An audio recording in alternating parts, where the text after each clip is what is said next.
नमस्कार, मैं हूं आपके साथ विभा उपाध्याय और आप सभी दर्शकों का अन्नदाता कार्यक्रम में स्वागत करती हूं। हमारे देश का किसान जन का पोषक है, वो श्रम का देवता है, अन्नदाता है। उसमें ही भारत की आत्मा निवास करती है और ऐसे ही किसानों की प्रगति के लिए हम खेती बाड़ी से जुड़ी हुई बहुत सी नई लाभकारी जानकारियां हर रोज सुबह लेकर आते हैं। तो चलिए कार्यक्रम शुरू करने से पहले देखते हैं क्या है आज के अन्नदाता में। धान की फसल में गंधीबग कीट की रोकथाम के उपाय। पड़ती पड़े खेतों में वैकल्पिक फसलों की खेती से कमाएं अच्छा मुनाफा।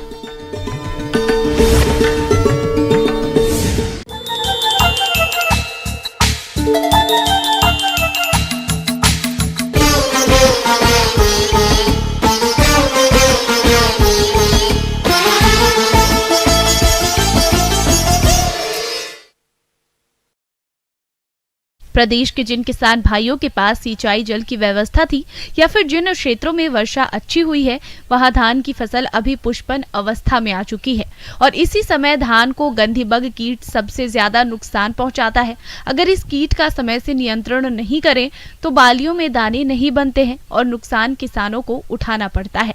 इसलिए इस कीट को पहचान कर नियंत्रण कैसे करें, जानते हैं बिरसा कृषि विश्वविद्यालय रांची के कीट वैज्ञानिक डॉक्टर विनय कुमार से।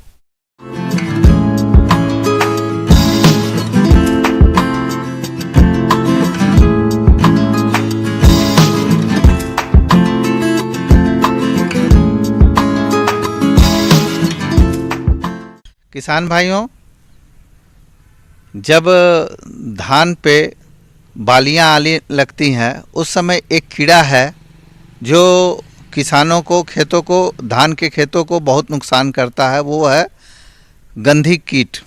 ये कीड़ा जो है, जैसे नाम से ही हम जान रहे हैं, गंधी, गंध मारने वाला। जैसे खेत पे जाएंगे तो एक अजीब टाइप का दुर्गंध जब फैलता है तो समझ लें कि आपके खेतों पे गंधी कीट का प्रकोप हो चुका है। धान का गंधी बग कीट से धान की फसल को बहुत नुकसान होता है। इसके आक्रमण से धान की पैदावार में भारी कमी आ जाती है। धान की फसल में गंधी बग कीट के शिशु और पौध दोनों शुरुआत में कोमल पत्तियों और तनों का रस चूसकर पौधों को कमजोर बना देते हैं। बालियां निकलने तथा दूध भरने की अवस्था में ये कीड़े बालियों में बन रहे दूध को चूस लेते हैं और दोनों को अंदर से खोखला बना देते हैं, जिसके कारण बालियां सफेद हो जाती हैं। साथ ही कुछ दाने बदरंग हो जाते हैं। इसके शरीर से विशेष प्रकार की बदबू निकलती है, जिसकी वजह से इसे खेतों में आसानी से पहचाना जा सकता है। ये कीड़ा क्या करता है, जिस समय बाली में दूध भरता है उस समय ही ये आक्रमण करता है और वो क्या करेगा कि बाली पे रस चूस लेगा। अगर पूरा चूस गया तो आपका दाना नहीं भरेगा, वो खकड़ी रह जाएगा। अगर थोड़ा सा चूस के आगे निकल गया तो भी आपके लिए दिक्कत होगा, क्योंकि उसका अगर आप जब धान से चावल बनाएंगे तो चावल जो होगा वो काला काला होगा और वो मार्केट में बाजार के लिए सही नहीं होगा, उसका दर गिर जाएगा। गंधी बग कीट की पहचान की बात करें तो इसके प्रौढ़ कीट 14 से 27 मिलीमीटर लंबे होते हैं, जिनका रंग भूरे से काला होता है। देखने में कीट मच्छर की भांति ही दिखाई देता है, लेकिन इसका आकार बड़ा होता है। लेकिन किसान इस कीट को विशेष बदबूदार गंध से पहचान सकते हैं। मादा कीट पत्ती के किसी भी ओर 1 से 2 पंक्तियों में 250 से 300 अंडे देती है, जो 5 से 6 दिन में निम्फ में परिवर्तित हो जाते हैं। निम्फ बहुत छोटा तथा हरे रंग का होता है, बढ़वार के साथ भूरे रंग का हो जाता है। इसकी अवधि 13 से 17 दिन होती है। और गंधीबग कीड़ा का पहचान ये है, ये हरा रंग का होता है, इसकी लंबी लंबी टांगे होती है, मच्छर से बड़ा होता है, ये काफ़ी बड़ा होता है और दुर्गंध फैलाता है, हरे रंग का रहता है। वो क्या करेगा कि अपना मुंह उसमें दाने पे घुसेड़ देगा और उसका रस चूसने लगता है, जिससे ये बर्बादी होती है। ये भी आपको 20 से 40% तक, कहीं कहीं उससे भी ज़्यादा नुकसान करता है।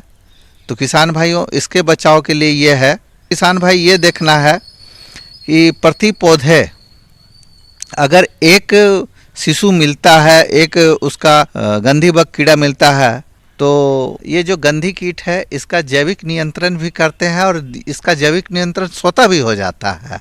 किसान भाइयों ध्यान देंगे आप खेतों पे कि अंधाधुंध रासायनिक दवा का छिड़काव करते हैं तो बहुत सारे ऐसे कीट हैं जिसका जो ख़त्म हो जाते हैं और वो हम लोगों को नुकसान देते हैं। जैसे एक प्रचलित नाम है राम जी का घोड़ा।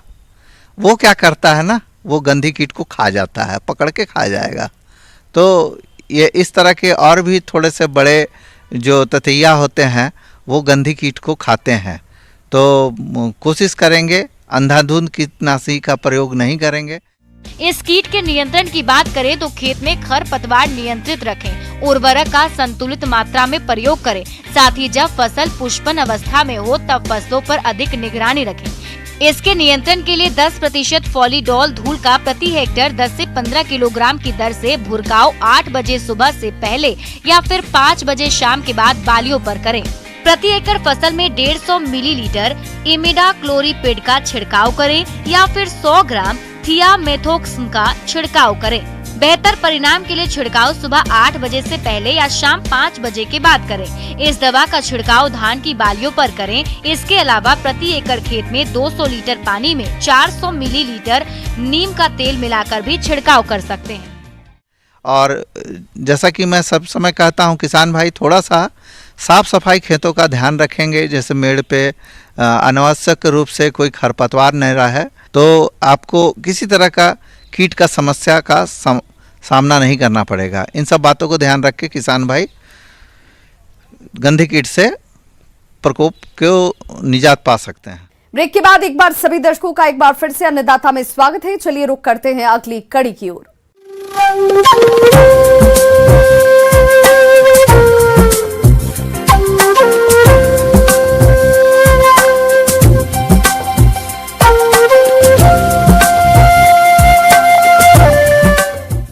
बिहार सहित झारखंड के कई क्षेत्र इस साल बारिश की कमी से सूखे पड़े हैं या कई क्षेत्र ऐसे हैं जिनमें बारिश देर से हुई है।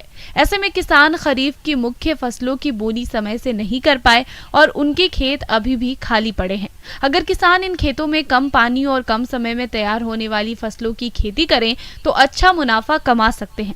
चलिए इस बारे में जानकारी लेते हैं कृषि विज्ञान केंद्र जिला बांका के कृषि वैज्ञानिक डॉक्टर रघुवर साहू से। इस वर्ष हमारे किसानों के बीच में बेरुखी इसलिए देखी गई है कि जो मौसम है, मौसम की प्रतिकूलता के कारण हमारे किसानों को समय पर बारिश उपलब्ध नहीं हो पाई है। उपलब्ध न होने के कारण हमारे किसानों को रोपाई का ना हो पाना एक बड़ी समस्या झेलना पड़ रहा है। तो जिसके कारण हमारे जो किसान हैं, अभी हम अपने बिहार की बात करें तो हमारे पूरे बिहार में लगभग 40 लाख हेक्टेयर में धान की खेती होती है।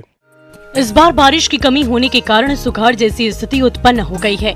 इसे देखते हुए किसान अपने खेतों में वैकल्पिक फसलों की खेती कर सकते हैं। इसके तहत किसान कुल्थी, अरहर, सरगूज, उड़द, तोरिया, ज्वार, मड़ुआ, तिल, सब्जी वाली आदि फसलों को अपने खेतों में लगा सकते हैं और होने वाले नुकसान से बच सकते हैं। इस वर्ष में हमारे जो मौसम की प्रतिकूलता है उसमें अभी तक हमारे किसान जितनी बारिश होनी चाहिए उतनी बारिश उपलब्ध नहीं हो रही है। लगभग हम मान के चलें 60 से 70% कम वर्षा आंकी गई है पूरे हमारे मानसून के रीजन में। जैसे कुल्थी आती है, कुल्थी दलहनी फसल है और हमारे किसानों को ये आकस्मिक फसल योजना के तहत इसका अच्छा उपयोग कर सकते हैं उत्पादन प्राप्त करके। एक कुल्थी हो जाती है, एक अरहर हो जाती है। तो पहले हम कुल्थी के बारे में चर्चा कर लेते हैं। कुल्थी अभी हमारा अगस्त महीना चल रहा है। आप अगस्त से लेकर सितंबर तक इसकी बुआई कर सकते हैं। इसकी प्रजातियां हैं BR5, BR10, DV7, बिरसा कुल्थी 1, कोयम्बटूर 1, ये सब प्रजातियां हैं। इन सब प्रजातियों का हम इस्तेमाल कर सकते हैं। तो ये 60 से 70 दिन में पक के तैयार हो जाती हैं। और सबसे बड़ी बात है कि जो जल की रिक्वायरमेंट है, वाटर रिक्वायरमेंट है, ये बहुत कम है। तो जो हमारे इस मौसम में कभी कभी पानी पड़ रहा है तो उसी पानी के माध्यम से हमारा ये उत्पादन हो जाएगा। कुल्थी का सीड रेट जो बीज दर होता है वो 35 से 40 किलोग्राम प्रति हेक्टेयर के हिसाब से हम इसकी बीज दर आंकते हैं। और इसको बोने के लिए बीजोपचार जो हमारा फंजीसाइड, इंसेक्टिसाइड और राइजोबियम कल्चर है, इसके माध्यम से हम इसकी बीज का उपचार करते हैं। तो फंजीसाइड में हम कार्बेंडाजिम 50% WP ले लेते हैं, जिसको 2 ग्राम प्रति किलोग्राम बीज की दर से। फिर लास्ट में राइजोबियम कल्चर आता है, जिसको 20 ग्राम प्रति किलोग्राम बीज की दर से इसको उपचारित करते हैं। उसमें क्या करते हैं हम, तब उसके बाद हम इसकी बुआई करते हैं। इसमें पौधे से पौधे की बीज की दूरी कम से कम 10 से 15 सेंटीमीटर होनी चाहिए और पंक्ति से पंक्ति की दूरी हमको 25 से 30 सेंटीमीटर रखनी चाहिए। तो जो पंक्ति से पंक्ति और पौधे से पौधे की दूरी अगर समान अंतर रहेगी तो हमारे किसानों की प्लांट पॉपुलेशन अच्छी रहेगी और उसके होने के साथ साथ बीज उत्पादन अच्छा होगा। वैकल्पिक तौर पर फसलों की बात करें तो किसान तिलहनी फसल के अंतर्गत सरगुजा की खेती कर सकते हैं। सरगुजा की खेती कम उपजाऊ वाली जमीन में भी हो सकती है। मिट्टी की बात करें तो जल निकास वाली दोमट भूमि उपयुक्त रहती है। सरगुजा की उन्नत किस्में बिरसा नाइजर 1, बिरसा नाइजर 2 आदि किस्मों का चयन करें। बीज दर 2.5 किलोग्राम प्रति हेक्टेयर। बुआई से पहले बीजों को उपचारित अवश्य करें। बुआई हमेशा कतारों में करें। कतार से कतार की दूरी 30 सेंटीमीटर, पौधे से पौधे की दूरी 10 सेंटीमीटर रखें। और दूसरी एक हमारी फसल अरहर आती है। अरहर में प्री रबी अरहर, जिसको रबी के पूर्व में हम लगाते हैं, तो प्रयास करते हैं जो कम दिन की फसलें हैं, जैसे उपास 120 हो गया, प्रभात हो गया, ये सब जो वैरायटियां हैं, इन वैरायटियों का हम इस्तेमाल करके बीज उत्पादन कर सकते हैं, अपनी आय उत्पादन को बढ़ा सकते हैं। तो अरहर में हम किसान भाइयों को लगभग 15 से 20 किलोग्राम प्रति हेक्टेयर के हिसाब से बीज दर लगती है और इसके पौधे से पौधे की दूरी लगभग 20 से 25 सेंटीमीटर रखते हैं और पंक्ति से पंक्ति की दूरी हम 60 सेंटीमीटर लग सकते हैं, 45 से 60 सेंटीमीटर रखेंगे। और ये ध्यान रहेगा कि हमारे किसान भाइयों को जिस तरह से हम कुल्थी में FIR मेथड, फंजीसाइड, इंसेक्टिसाइड और राइजोबियम कल्चर से हम इस्तेमाल किए बीजोपचार के लिए, इसी तरह से हमको अरहर को भी बीजोपचार कर लेना है। और बीजोपचार करने के साथ साथ हमको ये इस पूरे सितंबर माह है, हमारे पूरे सितंबर माह में हम इसकी जो अरहर की बुआई है, हम अरहर की बुआई कर सकते हैं। ब्रेक के बाद एक बार फिर से आप सभी दर्शकों का अन्नदाता कार्यक्रम में स्वागत है। बढ़ते हैं अपनी अगली प्रस्तुति की ओर। फसलों में रासायनिक दवाओं के अधिक प्रयोग से मिट्टी और उत्पाद दोनों पर खराब असर पड़ता है, जो कि हमारे पर्यावरण और स्वास्थ्य के लिए नुकसान पहुंचता है। जबकि बाजार में कई ऐसे जैविक उत्पाद उपलब्ध हैं जिनका आप फसलों में प्रयोग करके कीट रोगों का नियंत्रण कर सकते हैं। आज हम आपको ऐसी ही एक फफूंद ट्राइकोडर्मा रोग नाशी के बारे में बताएंगे, जिस पर चर्चा कर रहे हैं बिरसा कृषि विश्वविद्यालय जिला रांची के पौध रोग विशेषज्ञ डॉक्टर मनोज वर्णवाल।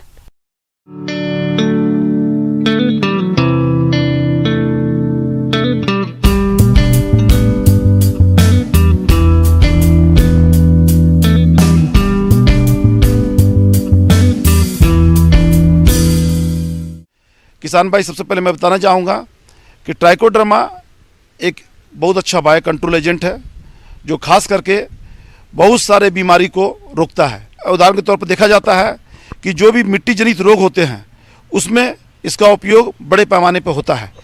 जैसे मुरझाने वाली बीमारी चना में लगता है, अरहर में लगता है, टमाटर में लगता है, बैगन में लगता है। इस तरह से कई फसलों में ये इसका खास करके देखा गया ये बीमारी आती है। या डैम्पिंग ऑफ है, डैम्पिंग ऑफ लगता है, खास करके बहुत सारे वेजिटेबल्स में लगते हैं। तो डैम्पिंग ऑफ बीमारी रोकने के लिए हम लोग ट्राइकोडर्मा का व्यवहार करने का सलाह देते हैं। आधुनिक तकनीकी में ट्राइकोडर्मा का उपचार किसानों के लिए हर हाल में फायदेमंद है। दरअसल ट्राइकोडर्मा घुलनशील जैविक फफूंदी नाशक एक कवक है। धान, गेहूं, दलहनी, औषधीय, गन्ना और सब्जियों की फसल में प्रयोग करने से उसमें लगने वाले फफूंद जनित तना, गलन, उकठा आदि रोगों से निजात मिल जाती है। इसका प्रभाव फलदार वृक्षों पर भी लाभदायक है। इसकी कीमत या लागत भी रासायनिक दवाइयों से काफी कम है। साथ ही पर्यावरण के लिए भी सुरक्षित होता है। इसका प्रयोग किसान आसानी से कई तरह की फसलों में कर सकते हैं। ट्राइकोडर्मा वास्तव में एक बायो कंट्रोल एजेंट है। इसमें देखा जाता है कि इसमें दूसरे सूक्ष्म जीवाणु को खाने की क्षमता बहुत ज़्यादा होती है। करने का अर्थ यह है ट्राइकोडर्मा अपने आप में एक फंगस है जो दूसरे फंगस को खाता है। ऐसा देखा जाता है कि ट्राइकोडर्मा खास करके एक ऐसा बायो कंट्रोल एजेंट है जो 2-3 तरह से उपयोग किया जाता है। पहला, बीज का बीज बोने से पहले बीज का बीज उपचार करना चाहिए। बीज उपचार जनरली हम लोग बोलते हैं 6 ग्राम से 10 ग्राम ट्राइकोडर्मा तक प्रति किलो बीज की दर से बीज उपचार करने का सलाह देते हैं। दूसरा, ट्राइकोडर्मा को छिड़काव करके भी इसको बहुत सा बीमारी को कंट्रोल किया जा सकता है। यही नहीं, इसके अलावा इसका प्रयोग हम लोग खास करके ट्राइकोडर्मा को पौधे के जड़ के पास में डालने पर भी बीमारी को रोका जा सकता है। किसान भाई 5 से 10 ग्राम ट्राइकोडर्मा को 25 मिलीलीटर पानी में घोल लें। ये घोल 1 किलोग्राम बीज को शोधित करने के लिए पर्याप्त है। धान की नर्सरी और अन्य कंद वाली फसलों 10 ग्राम ट्राइकोडर्मा का घोल 1 लीटर पानी में बना लें। नर्सरी पौध को तैयार घोल में आधे घंटे तक भिगो लें। इसके बाद रोपाई कर दें। प्रति एकड़ खेत में 1 किलोग्राम ट्राइकोडर्मा 100 लीटर पानी में घोलकर उसका छिड़काव भी कर सकते हैं। भूमि शोधन के लिए 5 किलोग्राम ट्राइकोडर्मा को 15 किलोग्राम गोबर की खाद या वर्मी कंपोस्ट में मिलाकर 1 से 12 घंटे तक छाया में रखें। उसके बाद प्रति एकड़ के हिसाब से खेतों में मिला दें। इसी तरह 5 ग्राम ट्राइकोडर्मा को प्रति लीटर पानी में मिलाकर नर्सरी बनाते समय छिड़काव करें या गोबर की खाद या कंपोस्ट मिलाकर क्यारियों में बिखेर दें। खास करके हम लोग कहते हैं सब्जी में और फल में इसका बहुतायत में इसका प्रयोग होता है।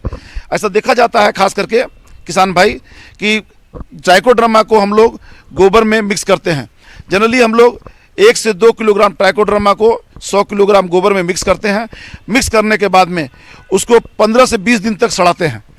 उस सड़ने से फायदा ये होता है कि ट्राइकोडर्मा गोबर में वो तेजी से मल्टीप्लाई करता है और उसका मास मल्टीप्लिकेशन होता है और बुआई या रोपाई के समय में ये उस समय जड़ के पास में छोटा छोटा आटा का लोई इतना गोल इतना छोटा छोटा बना करके उस जड़ के पास में रोपाई के समय में दिया जाता है। खास करके बैगन की जब खेती करते हैं या टमाटर की खेती करते हैं उस तरह से करके उसमें दिया जाता है।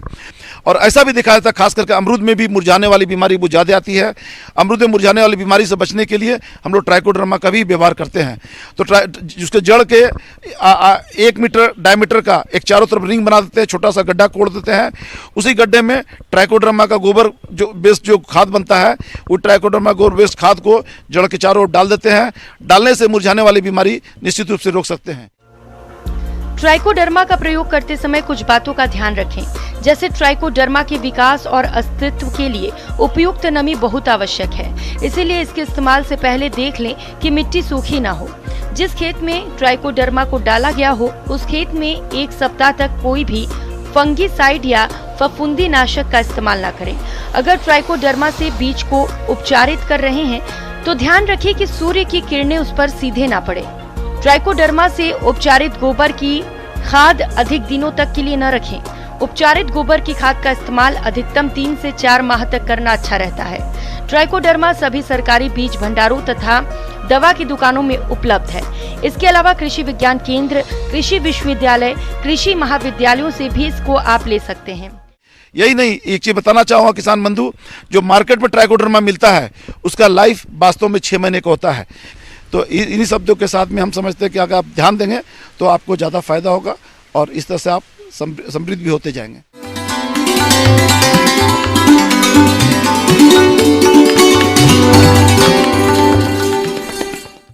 अन्नदाता हेल्पलाइन निःशुल्क फोन संपर्क सेवा के माध्यम से आपके द्वारा पूछे गए प्रश्नों में से 1 या 2 महत्वपूर्ण प्रश्न को हम अपने कार्यक्रम में शामिल करते हैं और इसी के तहत आज किसान का सवाल और उनका जवाब इस प्रकार से है।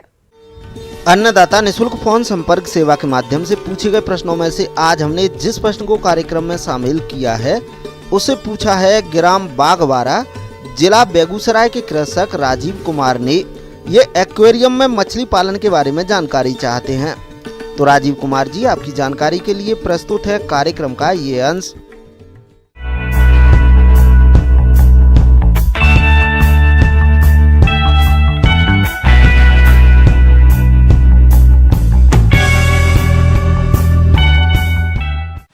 सर्वप्रथम आप जिस साइज का एक्वेरियम रखना चाहते हैं, मैं 3 बाई 2 फुट का एक्वेरियम सजेस्ट करता हूं, जिसमें कि एक आप 3 से 4 मछलियां, छोटी प्रजाति गोल्ड फिश या आप जेब्रा फिश और भी अन्य मछलियां रख सकते हैं जो कि आप अपने में रखना चाहते हैं।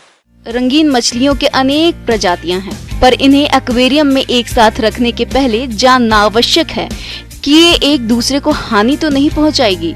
छोटी आकार की मछलियां रखना एक्वेरियम के लिए ज्यादा बेहतर माना जाता है, जिनमें शिशुजनक मछली जैसे गप्पी, शर्ड, टेल, प्लेटी, मौली आदि और अंडजनक मछली जैसे गौरामी, गोल्डफिश, एंजल, डॉलरफिश, पुंटियस आदि को पाल सकते हैं।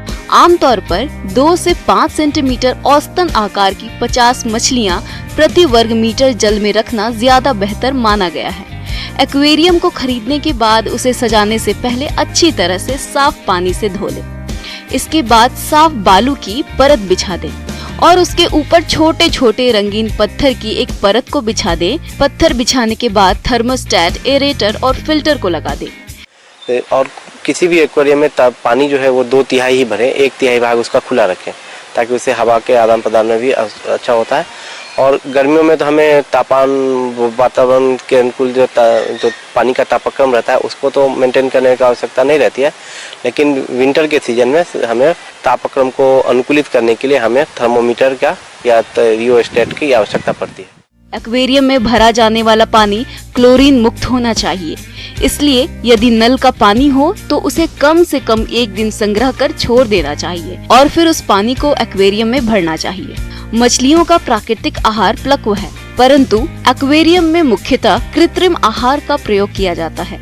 बाजार में रंग बिरंगे आकर्षक पैकेटों में इनका आहार उपलब्ध है। आहार दिन में 2 बार निश्चित समय में 2% शरीर भार के अनुसार दिया जाना चाहिए। यह मात्रा जरूरत के अनुसार बढ़ाई या घटाई जा सकती है। भोजन उतना ही देना चाहिए जितना मछलियाँ तुरंत खाकर खत्म कर दे। सप्ताह में 1 या 2 बार प्लक भी खिलाना चाहिए, इससे मछलियों की चमक बनी रहती है। खाना आप सुबह शाम दे सकते हैं और अगर उसमें कोई रोग लगता है बीच बीच में आप 15 दिनों पे या महीने में एक बार मिथिलीन ब्लू से पानी को 1% या 2% 2 ppm के साथ आप इसको ट्रीट कर सकते हैं। अगर आपको मछलियों में कोई भी बाह्य परजीवी या कोई भी अन्य लक्षण नजर आते हैं तो आप उसको 2 से 3 ppm पोटास में, क्योंकि एक्वेरियम मछलियों में अगर आप सामान्य रूप से अगर ध्यान देंगे तो रोग प्रबंधन करना बहुत ही आसान है। आप उनको आसानी से निकालें और स्नान बाथ की विधि से उसके रोग को प्रबंधित किया जा सकता है। एक्वेरियम में मछली पालन करते समय कुछ जरूरी बातों का ध्यान रखना चाहिए, जैसे थर्मोस्टेट द्वारा पानी का तापमान 34 डिग्री से 28 डिग्री सेल्सियस के बीच बनाए रखें। एरेटर द्वारा वायु प्रवाह निरंतर करें। पानी साफ रखने के लिए फिल्टर का उपयोग करें। एक्वेरियम में उपस्थित अनावश्यक आहार उत्सर्जित पदार्थों को प्रतिदिन साइफन द्वारा बाहर निकाल दें। हर 15 दिन में एक बार आधा पानी निकालकर स्वच्छ पानी भरना चाहिए। यदि कोई मछली मर जाती है तो उसे तुरंत निकाल दें। अनिद्रा की शिकायत हो जिनको या फिर ब्लड प्रेशर की शिकायत रहती है, वो सब अगर मछलियों को अपने घर में रखते हैं तो वास्तु के दृष्टि से यह अत्यंत महत्वपूर्ण है और साथ ही साथ इससे आपको एक सुकून और शांति का भी एहसास होता है।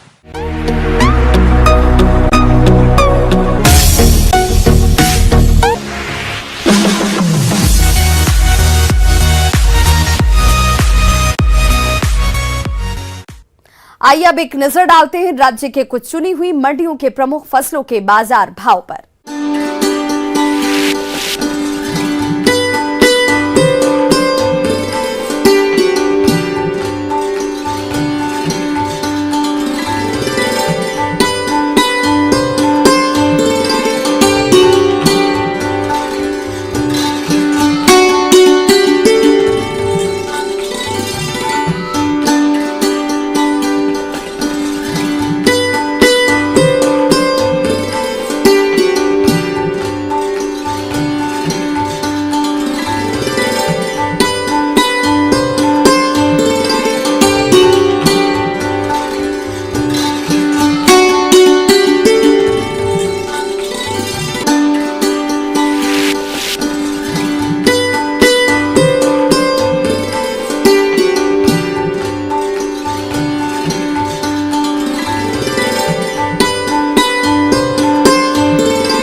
किसान भाइयों, अन्नदाता आपकी सेवा के लिए संकल्परत है। कृषि संबंधित समस्या और सुझावों के लिए आप हमें इस पते पर संपर्क कर सकते हैं।